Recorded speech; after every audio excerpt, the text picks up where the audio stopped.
From the headquarters of Telesur English in Quito, Ecuador, this is From the South. I'm Jose Daniel Lopez.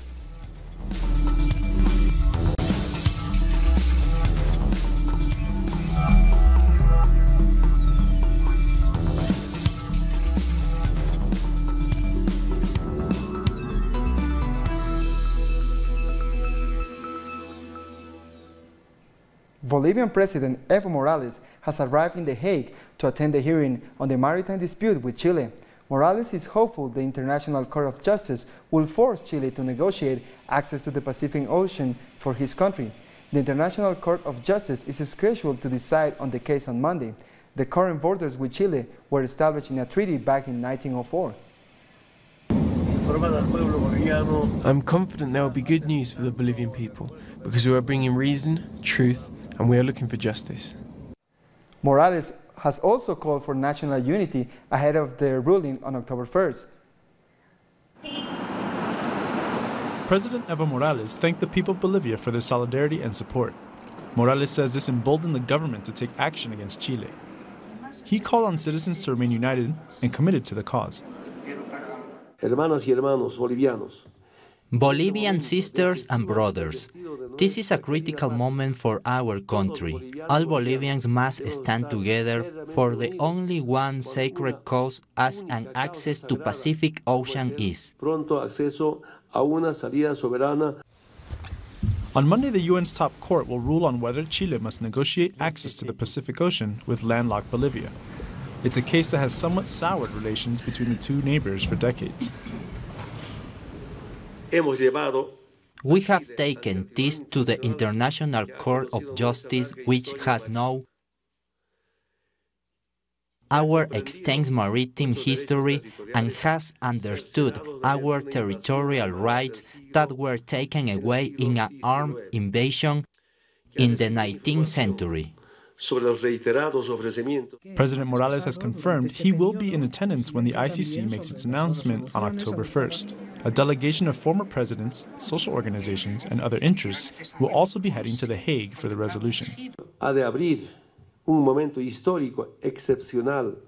This is an historical moment as the world's highest court of justice will make a decision about our right to have maritime access to the Pacific Ocean. We are ready for that. Bolivia lost its access to the ocean during the War of the Pacific, which it fought with Chile between 1879 and 1883. In 1879, Chile annexed 120,000 square kilometers, which connected Bolivia with the Pacific Ocean. Chile has asked the ICC to negotiate with Bolivia about the access to the sea in a reasonable period of time.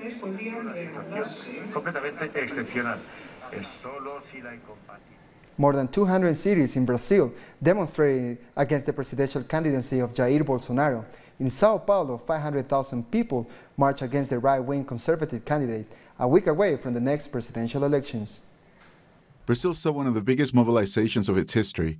Women called for people to take to the streets to protest against far-right presidential candidate Jair Bolsonaro, who is leading the polls. We must defend democracy to fight against sexism and racism.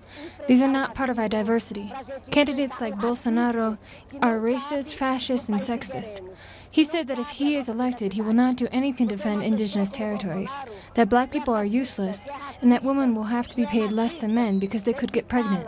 We have to react now. The massive event was led by the Workers' Party vice presidential candidate Manuela Dávila and Marina Silva, presidential candidate for the Sustainability Network Party. The main objective of this event is to show that we will not accept a candidate that spreads hate against any minority. We are people from all kinds of political backgrounds. Each one has its own ideals, but we are here together to reject any type of negative behavior. We are not going to vote for a candidate like him. At the end of the event, several women read a manifesto in response to the attacks of Bolsonaro and his neoliberal government program.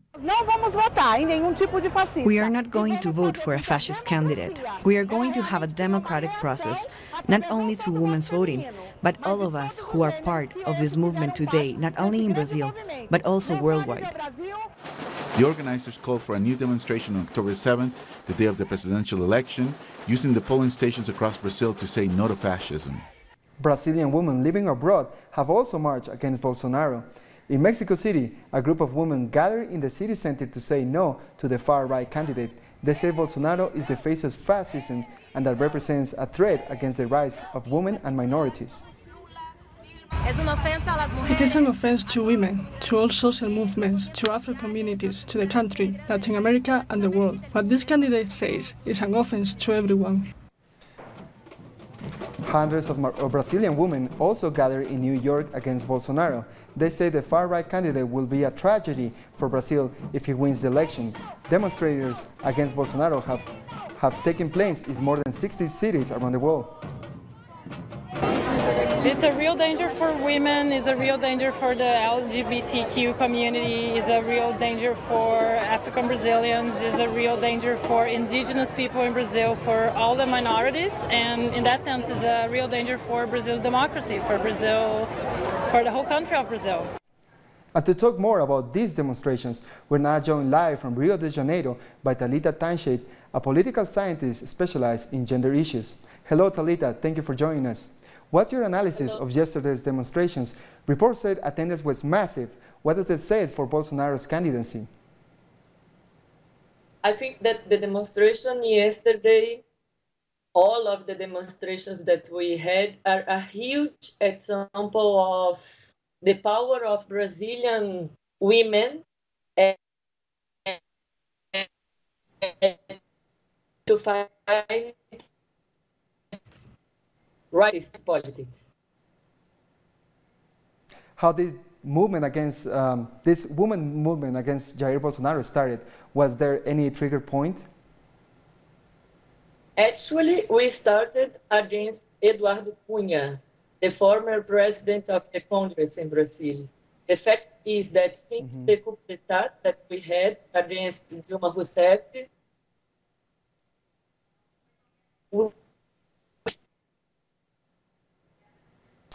apparently we have some technical difficulties. We're going to try to continue with the interview later on the show.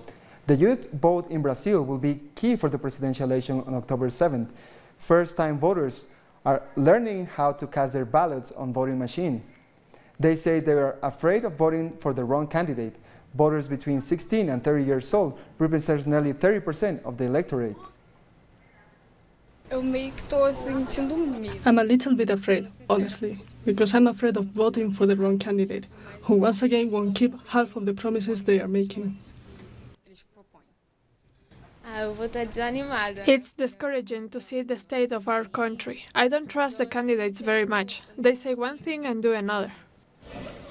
But young voters are not the only ones hesitating. Brazilians are called to vote in one of the most polarized elections in the last decades. Far-right candidate Jair Bolsonaro and the Workers' Party candidate Fernando Haddad are leading the polls and will be probably faced in a second round. In Brazil, there is not much investment in political education in schools. All those people who want to vote for this extreme right candidate, it's because they want quick fixes. There is one who is the leader. Everyone wants to see president. It's Lula, a guy who is from a poor background, who came out of poverty, who has been president twice for 8 years, and who today supports this guy Haddad. I think he deserves it. We'll take a short break now. Join us again in a minute.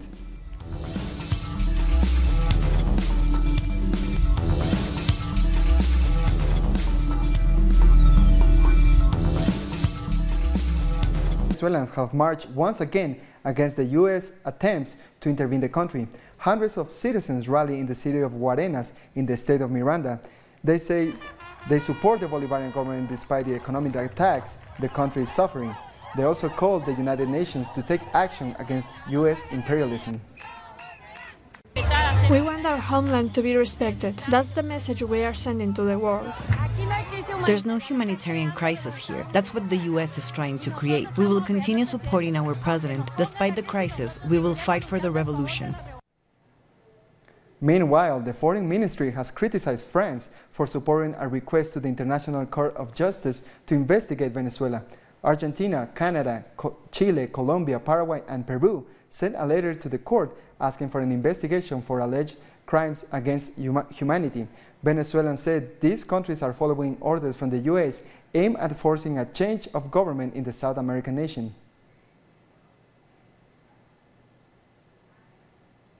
Now we go back to our special guest, Talita Tanscheit, our special guest that we tried to reestablish the connection now. We did already. Talita, can you hear me? Hello. Thank you for joining us again. What's your analysis of yesterday's demonstrations? Reports say attendance was massive. What does that say for Bolsonaro's candidacy? I think that now we have a huge rejection. I mean, like, his rejection will be increasing very much. And probably Haddad will be in the first place for the second round. It's a very good news. How this movement of women against Jair Bolsonaro started? Was there any trigger point? Actually, we started against Eduardo Cunha, the former president of the Congress of Brazil, in 2015. The fact is that since the coup d'etat that we had against Dilma Rousseff, women are mainly the group that is in the streets fight against fascism and the right-wing policies. How important is the women's vote for the election of Brazil's next president? We are the majority of the constituency in Brazil. We are like 52% of the Brazilian constituency. So we are really important. Thank you, Talita, for your time. Thank you for joining us. Thousands of Nicaraguans have marched to support the government. President Daniel Ortega called for a peace at the end of the demonstration. He has also denounced the threats of the U.S. government against some countries of the region, especially against Venezuela. Meanwhile, opposition groups and security forces have clashed in Managua during an anti-government march. Opposition groups accuse the president of being responsible for suppressing street protests. According to Nicaragua's Commission for Truth, Peace and Justice, 270 people died and over 2,000 were injured during the protests. A government commission in Mexico has recognized the Tlatelolco student massacre as a crime of state. In October 1968, a student demonstration was violently repressed, leaving 30 people dead, according to official figures. But relatives and activists say the number of deadly victims is close to 400. Mexican President-elect Andrés Manuel López Obrador commemorated the young people killed in the massacre. 50 years after the 1968 repression of the youth, in 3 days it will mark 50 years. Here on this historic square, on the Three Cultures Square, we make a commitment to never use, ever again, the army to repress the Mexican people. Thousands of Argentinian women have taken to the street once again in support of an abortion bill. Demonstrators say they will continue to fight for a law despite the bill was rejected by the Senate in August. They also say they blame senators for the deadly victims of backstreet abortions. It is estimated that 500,000 backstreet abortions are performed in Argentina every year. Around 100 women die for this reason, a quarter of them 25-year-old. Women have also marched in Ecuador's capital, Quito, for the decriminalization of abortion, as they say this is a matter of public health. Since 2013, over 300 women have been sentenced for having an abortion. The law punished the person who practiced it with up to 3 years in prison and with up to 2 years for the woman who had the procedure. It's unbelievable that still in the 21st century, men, the state, the church, the society in general want to keep on deciding over our bodies. I think it is time for women to have control over their own bodies, so we have the freedom to choose if we want to be mothers or we don't. Stop criminalizing us. If we want to be mothers, the state has no right to decide over our lives. Women in El Salvador also gathered to defend their right to access abortion. Abortion is criminalized with up to 30 years in jail, even in cases of miscarriage. Demonstrators went to the headquarters of the Conservative Party Arena, urging for a change of position on this issue.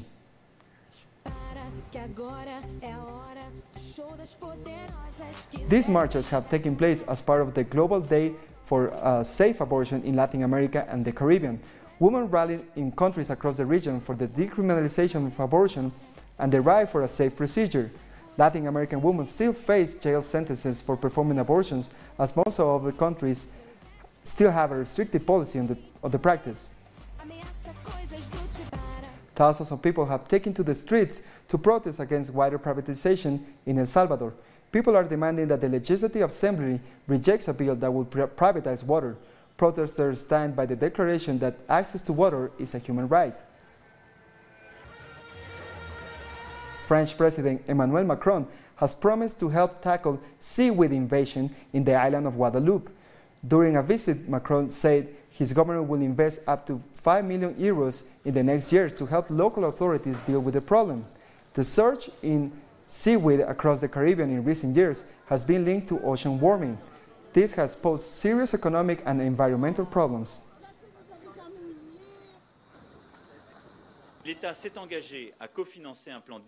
We know that the best way of protection against sargassum is to clear it up as quickly as possible.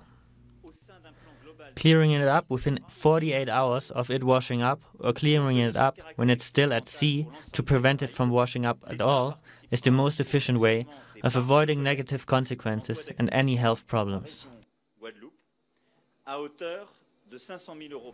Nicaragua is celebrating the 21st edition of the 2018 Icaro Film Festival. The week-long showcases all types of work from animation to short films.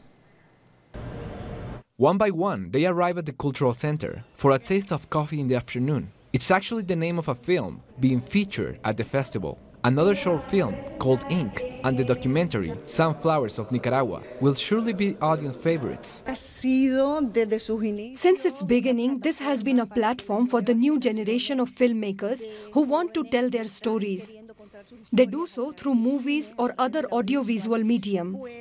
The Icaro Festival is an opportunity to showcase, promote and motivate young talent. A marathon of all types of films will be shown, from animation to short films, and even full documentaries. There are also plans to showcase a movie from Taiwan, a special guest in the lineup. What is interesting about this Icaro Festival is that they show high-quality work of artists. They're not films that you would normally see, nor is it that ugly commercial type of movie you watch on television. This showcases independent filmmakers' best works. That in itself is a beautiful thing, because they not only entertain, but they motivate others to create. This festival has been an annual tradition for 14 years. This time, it will be held in 4 cities. Assistants will also participate in a special forum after watching the movies. All of this for free. The stories that are told here are not going to be seen in everyday cinemas. I have lived some of the experience told in these films, but today's youth, they haven't. Most of them weren't born yet. The Icaro Festival is one of the most important cinematographic events in the region, and Nicaragua will be competing in the wider regional Icaro. That anticipated event will take place in Guatemala City in November.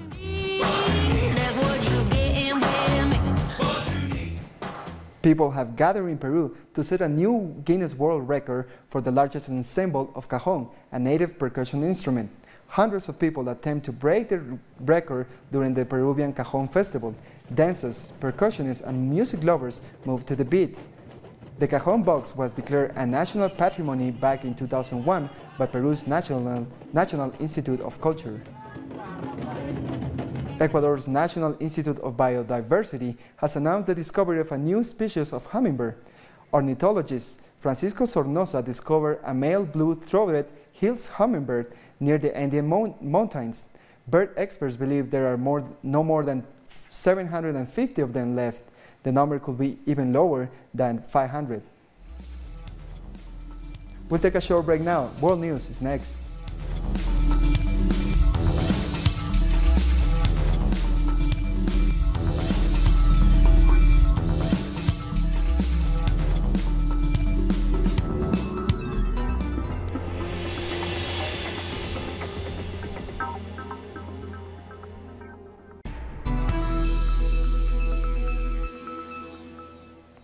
Macedonia has approved a referendum to rename the country to North Macedonia, but the referendum didn't secure a 50% turnout needed to make it legally valid. The Prime Minister wants the parliament to change the country's name, but the opposition says voters' turnout proves that's a mistake. This move could resolve a decades-old dispute with Greece that has blocked its membership bids for the European Union. Greece has a province called Macedonia and maintains that its northern neighbor names represents a claim on its territory. The vote given on this referendum is final, and the will of the citizens is undisputed, and it has to be respected by all. In a democracy, the decisions are made by voting. I am congratulating everyone. Today, we had a success for democracy and for European Macedonia. Polls to elect a new parliament have closed in the Kurdistan region of Iraq. More than 3 million people were eligible to vote in the election. Hundreds of candidates competed for 111 seats in the regional legislature. Residents are hoping the election will improve the region's economic situation. Israeli security forces have clashed with Palestinian protesters in the city of Ramallah after raids were carried out in the city. Security forces raided a pharmaceutical company and arrested 2 employees. Suddenly, we found large forces of the Israeli army who broke into the warehouse. They asked us for names and information about the employees. They took all the information, their IDs and their numbers. Then they arrested the 2 of the employees before withdrawing. Cameroon's President Paul Biya has vowed to use what he called a firm hand to restore peace in the English-speaking region of the country. He also told supporters at a campaign rally that dialogue is needed to overcome the violence in this region. Hundreds of civilians and dozens of security forces have been killed in the country's Anglophone Northwest and Southwest this year. We obviously still have to restore peace in the Northwest and Southwest regions, which have been bruised by the abuses of the secessionists. By giving both regions all the satisfaction they are entitled to expect by protecting them against the excesses of their so-called liberators. The death toll in Indonesia's 7.5 magnitude earthquake has climbed to more than 800. Vice President Yusuf Kala said the final death toll in the north of Sulawesi Island could be into thousands. The military has been deployed to help the search and rescue teams. The earthquake struck Friday, sparking a tsunami that ripped apart the city's coastline. I was carried by the wave about 50 meters. I couldn't hold anything. The water was spinning me around. There was a shop with bars over the front. I climbed it. That's where I was rested. Then a second wave came, even higher than the first one. Suddenly I was on the roof. Then I jumped onto the second floor of a building. Thousands of Ethiopians have celebrated the annual Irrecha Thanksgiving Festival. The festival is celebrated by Ethiopia's largest ethnic group, the Oromo people. In previous years, young people have turned the occasion into an anti-government protest. In 2016, 52 people were killed in an stampede caused after security forces fired tear gas and live bullets into the crowd. 2 years ago, people were killed here in mass. About more than 700 people were killed. The fact that we are able to gather over here symbolizes that the change is underway. And this change is profound. You could see with the numbers. It's also here is where the cultural reproduction of the Oromo culture goes on. This is here. You can see it's in many colors. We come to the end of this news brief. These and many other stories you can find on our website at telesurtv.net/English. And join us on social media, Facebook, Twitter, and Instagram. For Telesur English, I'm Jose Daniel Lopez. Thank you for watching.